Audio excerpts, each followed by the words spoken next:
Assalamu alaikum, dear students and learners. Dear students, PMS और CSS और LLB English part 1 और part 2 और वो तमाम तलबा तालबात जो कि स्पीकिंग इंग्लिश सीखना चाहते हैं उनके लिए इंतहाई मुफीद वोकेबलरी के हमल जो इम्पोर्टेंट फ्रेजेस और एक्सप्रेशंस हैं जो कि अंग्रेज़ी ज़बान में बकसरत इस्तेमाल होते हैं, चाहे हम अंग्रेज़ी अच्छी लिख रहे हों और चाहे हम अच्छी अंग्रेज़ी स्पीक आउट कर रहे हों, तो उस वक्त इस वोकेबलरी का बहुत ज़्यादा इस्तेमाल होता है। इस तरह के जो वर्ड्स हैं और बाज़ का तो ट्रांसलेशन करते वक्त बच्चों को इंतहाई ये जो अहम वर्ड्स हैं इनकी इंग्लिश जो है वो करने में दिक्कत होती है।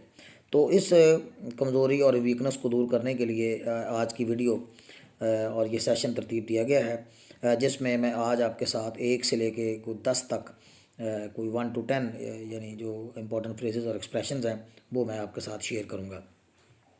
डियर स्टूडेंट्स, मैंने ना सिर्फ आज के सेशन में 1 से लेके 10 तक इम्पोर्टेंट एक्सप्रेशंस और फ्रेजेस लिखे हैं, बल्कि मैंने इनके वजाहत के लिए, इनको एक्सप्लेन करने के लिए मैंने इनका एक एक सेंटेंस भी आपके लिए बनाया है।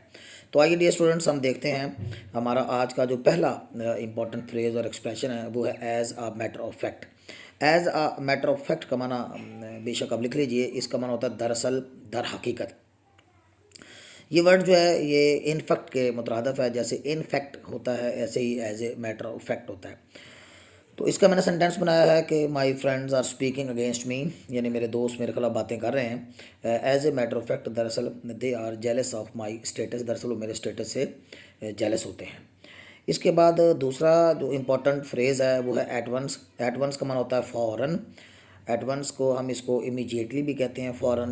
एट वंस का माना भी फ़ौरन होता है। He came out of the room, वो कमरे से बाहर आ गया। एट वंस फ़ौरन ही व्हेन आई कॉल्ड हिम, जब मैंने उसे बुलाया। इसके बाद बड़े तीसरा जो इम्पोर्टेंट फ्रेज़ है एट द 11th आवर है, ये भी बकसरत इस्तेमाल होता है।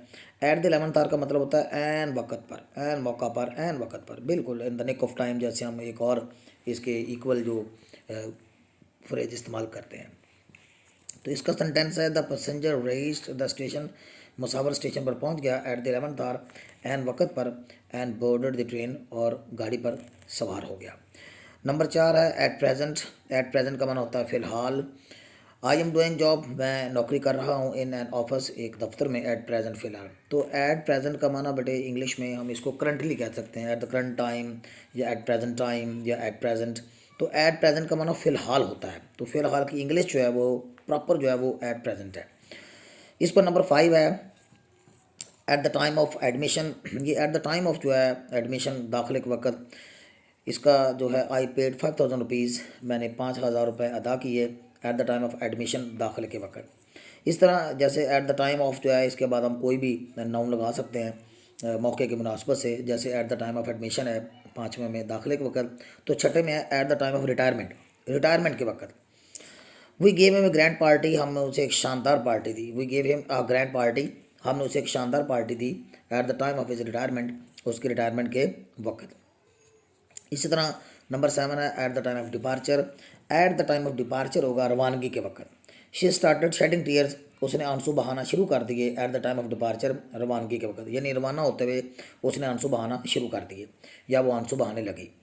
इस तरह नंबर 8 है at the time of partition, तकसीम के वक्त। पार्टीशन होता है किसी चीज़ को तकसीम करना, जैसे कश्मीर इशू वाज क्रिएटेड, मसला कश्मीर पैदा किया गया या मसला कश्मीर पैदा हुआ eight the time of partition, partition के वक्त। इस तरह डियर स्टूडेंट्स 9 नंबर है at the time of death. Eight the time of death होगा मौत के वक्त, वफात के वक्त। ही वॉज 65 ईयर्स ओल्ड, वो 65 वर्ष का था at the time of death, वफात के वक्त। नंबर 10 है at the time of birth, पैदाइश के वक्त। The baby was very weak, बच्चा बहुत कमज़ोर था at the time of birth, पैदाइश के वक्त। तो ये डियर स्टूडेंट्स जो है आप देख सकते हैं कि तकरीबन 5 से लेके जो 10 तक मैंने फ्रेज इस्तेमाल किए हैं, ये सारे एट द टाइम ऑफ से बनते हैं। जैसे 5वां at the time of admission था, छठा at the time of retirement है, 7वां at the time of departure है, 8वां at the time of partition है, 9वां at the time of death है, और 10वां at the time of birth है। तो डियर स्टूडेंट्स आप इनको अच्छी तरह ज़हन नशीन कीजिए, इनको बवक्त ज़रूरत जो है आप अपने स्पीकिंग में भी इस्तेमाल कीजिए, और आप जब अंग्रेज़ी लिख रहे हो तो आप इनको भी मौके की मुनासबत से ज़रूर इस्तेमाल कीजिए। तो आज के सेशन में डियर स्टूडेंट्स मैंने 1 से लेकर 10 इंपॉर्टेंट एक्सप्रेशंस आपके साथ शेयर किए हैं।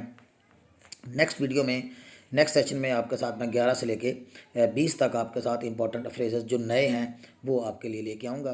तो डियर स्टूडेंट्स, टिल देन खुदा।